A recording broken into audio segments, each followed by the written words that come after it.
Қайырлы күн қымбатты менің көрермендерім. Бүгінгі бағдарламада мен сіздерге осындай өте әдемі, өте нәзік болып шығатын капкейктің рецептісімен бөлісемін. Видеоны өткізіп жібермей соңына дейін қараңыздар. Және де қазақша контенттің, қазақша YouTube каналының дамуына үлес қосып, каналға тіркеліп, лайк басып, өздеріңіздің комментарийларыңызды, пікірлеріңізді қалдыра кетіңіздер. Және әдеттегідей осындай әдемі тәттімізді жасай отырып, кезекті қиссамызды баяндап отырайын. Бүгінгі қиссамыздың тақырыбы Сүлеймен мен құмырсқа. Бір күні Сүлейменнің әскерін көрген құмырсқалар патшасы әскеріне «Дереу інге тығылыңдар» деп бұйрық берді. Сүлеймен күліп «Неге қаштыңдар?» деді. Құмырсқа «Әскеріңмен бізді таптап кетпес үшін» деді. «Сен неге қашпадың?» «Мен басшымын. Елге қиындық келгенде есі дұрыс патша жан сауғалап қашпас болар. У ішсең руыңмен» деген деді. Сүлеймен таң қалып «Өзің жәндіксің, даналықты қайдан білесің?» деді. «Құдай ілімді саған ғана берген деп ойлама. Алла даналықты қалаған құлына ғана береді, ал мал мүлікті қаламаған құлына да бере береді» деді. Сүлеймен оның ақылына риза болып, әңгімеге тартқысы келді. «Алладан ілім ғана сұрағанша, неге мен сияқты билікті де қоса сұрамадың?» деді. «Ең ақылды адам ел билеуден аулақ болған адам. Алладан болмасты сұрамадым.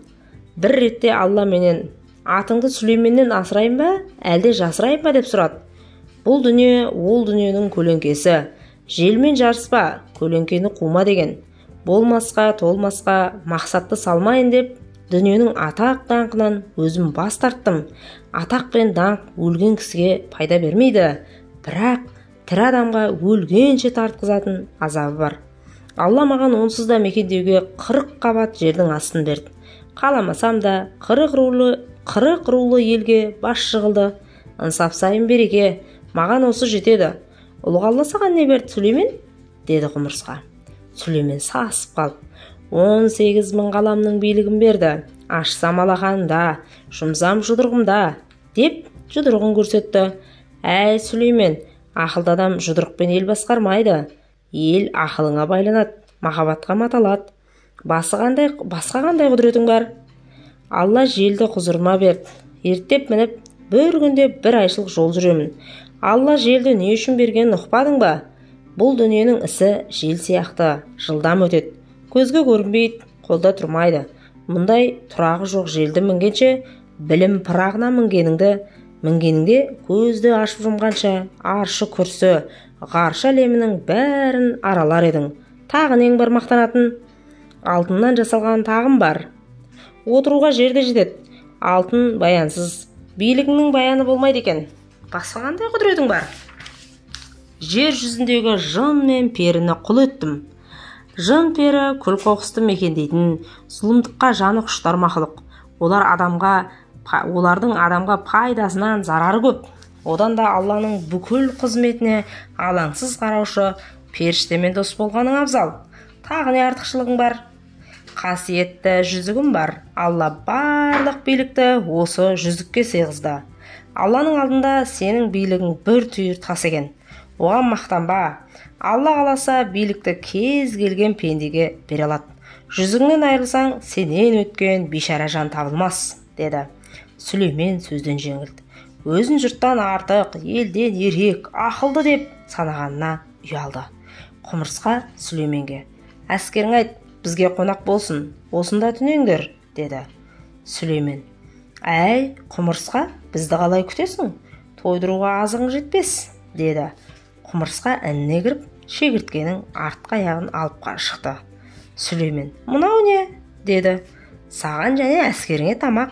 Шегірткенің артқы аяғымен бізді қалай тойдырасың?» «Тойымдықты Тәңір береді. Алып құж Нұхтың жарты шелпек нанына тойған. Үй егесінің асына емес, ықыласына қара деген. Қарын тамаққа тоймаса да қабаққа тояды. Берген асыңның қуаты кешке дейін жетпейді. Бірақ көрсеткен ықыласы мәңгі бақи естен кетпейді» деген. Сүлеймен де әскерді шегірткенің артқы аяғына тойып қалды. Құмырсқа ініне кіріп, 2-3 арпа дәнін алып шықты. Сүлеймен «Мұны не қыласың?» деп сұрады. «Енді аттарыңды жемдеймін. Сенің алдыңда даңқы жер жарған Сүлеймен деген патша өткен.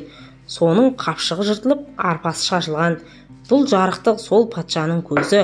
Мұнымен саған дейінгі 10 Сүлейменнің атын жайлап едік, деді. Менен де өзге Сүлеймен деген патша болған ба? Деп сұрады. Сүлеймен, Құдайдың сенемінде басқа Сүлеймені жоқ дейсің бе? Ұлық Алла қаласа, сендей Сүлейменнің мыңын жаратады. Дүниені жалпағынан басқан жалғыз менмін деп масаттанба, депті. Сүлеймен сөзден жеңілді. Сүлейменді ұйқы жеңіп, көзі ілініп кеткенде Мәзере құмырсқа: Сүлеймен, сен ұйықтап қалдың ба? Деді. Иә, мойныңда зіл батпан міндетің бар. Қалайша алаңсыз ұйықтайсың? Мен де бір елдің патшасымын. Бүкіл жұртымның тағдыры мен тіршілігі мені уайымсыз отырғызбайды. Елімнің қам-қарекеті түгелдей төсекке тыныш жата алмаймын. Елімнің қам-қарекетін түгендемей, төсекте тыныш жата алмаймын. Қол астында халықтың ауру сырқауы болса, сауына жағдай жасаймын. Аш жалаңашы болса, ас ауқатына қарасамын.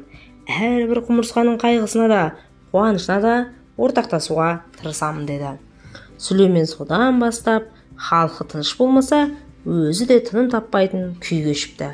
Ертеңіне Сүлеймен жолға шығайын деп жатқанда, Мәзере құмырсқа: Сүлеймен, бір қолқам бар, деді. Екі құлағым сенде, деді. Бұдан былай әскерің қызыл жала ұстап жүрсін. Қызыл түсті көргенде әскерінің аяғына тапталмас үшін біз жол беріп қашайық, деді. Дегенің болсын, деп Сүлеймен құмырсқамен қоштасады.